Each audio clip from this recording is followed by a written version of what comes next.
Hi, my name is Daniel Salom, and today I'll be guiding you through this LabVIEW tutorial, which is Introduction to LabVIEW.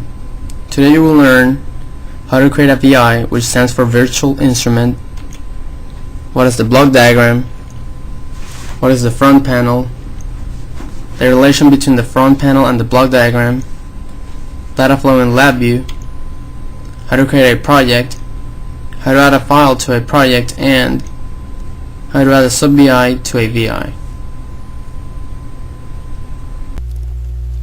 Okay, LabVIEW has been already launched, so we'll start by creating a new VI. We'll click File, New VI. VI stands for Visual Instrument.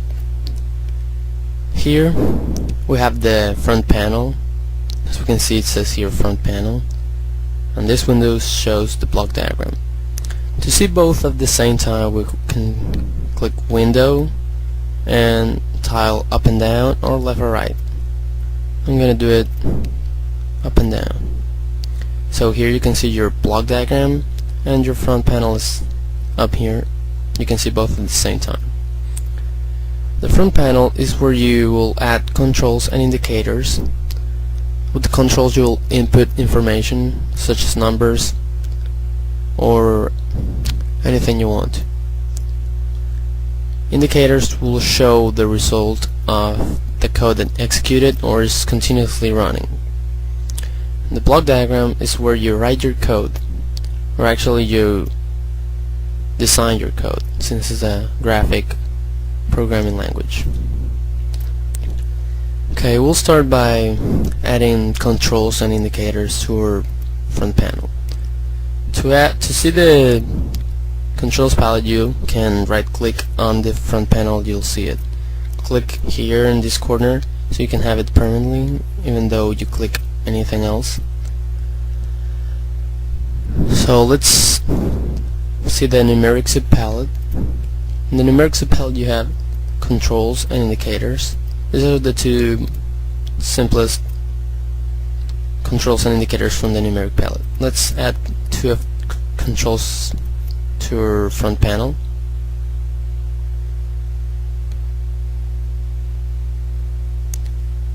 As you can see in the block diagram, you have now two controls, and let's add one numeric indicator. The names are numeric 2 and numeric 3. Let's change their name by double clicking their label and type in X, Y, and B. As you see, as I change them, their label in the block diagram changed too.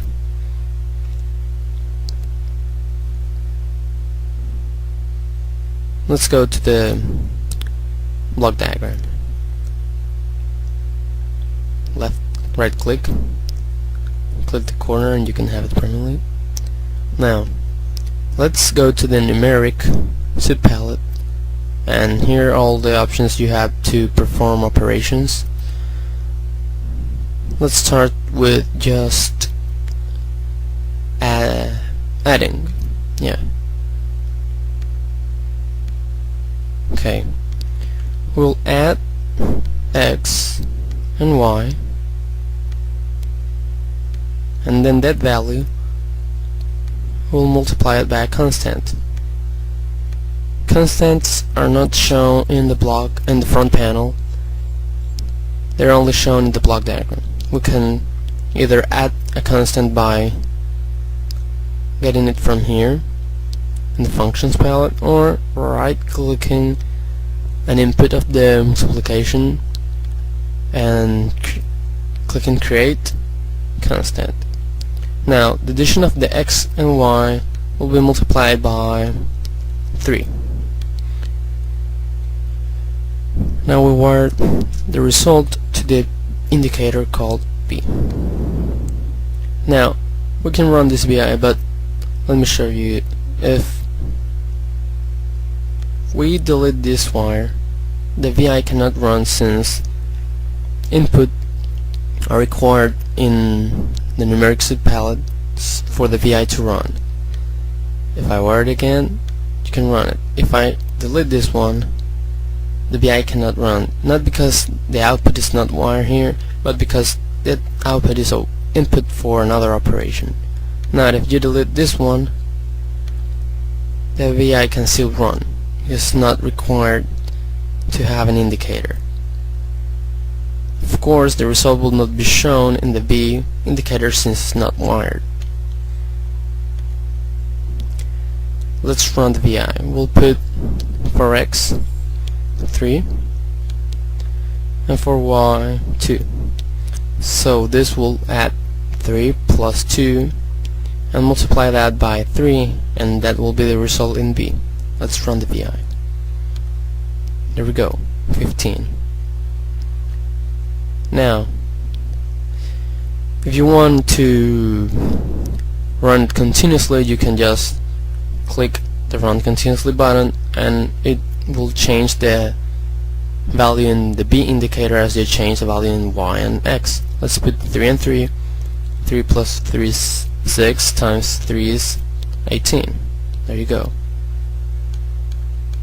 You can also write decimal numbers because there's a double precision representation. You can change that by right clicking. Sorry, it's in the front panel.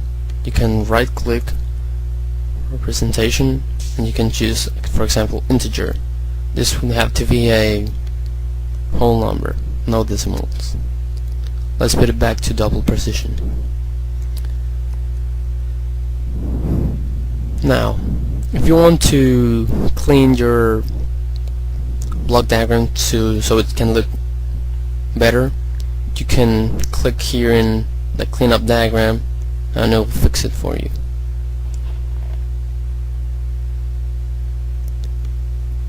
Now if you want to see the main, let's say, function of LabVIEW, which is data flow programming, data is passed to nodes as they arrive to their controls. For example, if we click here the highlight execution, you'll be able to see how data is passed through wires. See? Let's put in a little bit more, separate it so you can see. Okay, let's click the run continuously. 3 and 3 is passed to the addition, the result is passed to the multiplication, and the multiplication result passes it to the indicator.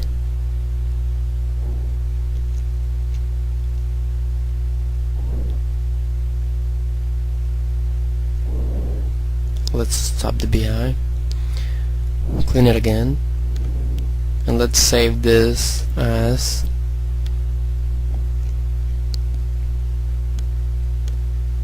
add.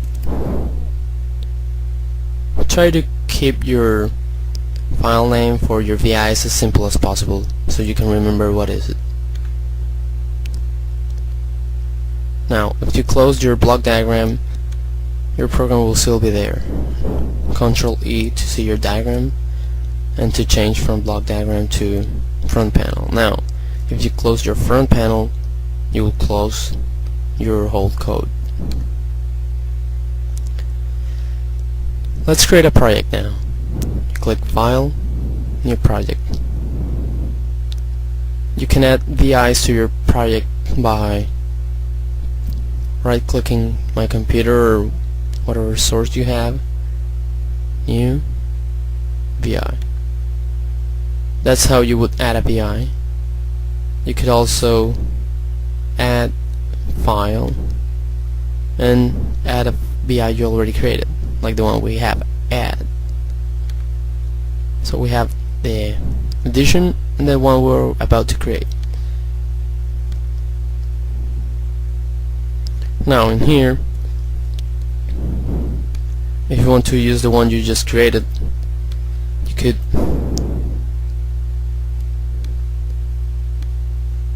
close the numeric one and go to select BI and put it in your block diagram. Now the VI that you created, you can use it as a subroutine. It's actually called subVI, and you can use your code in another code. This concludes our LabVIEW tutorial. Thank you for watching.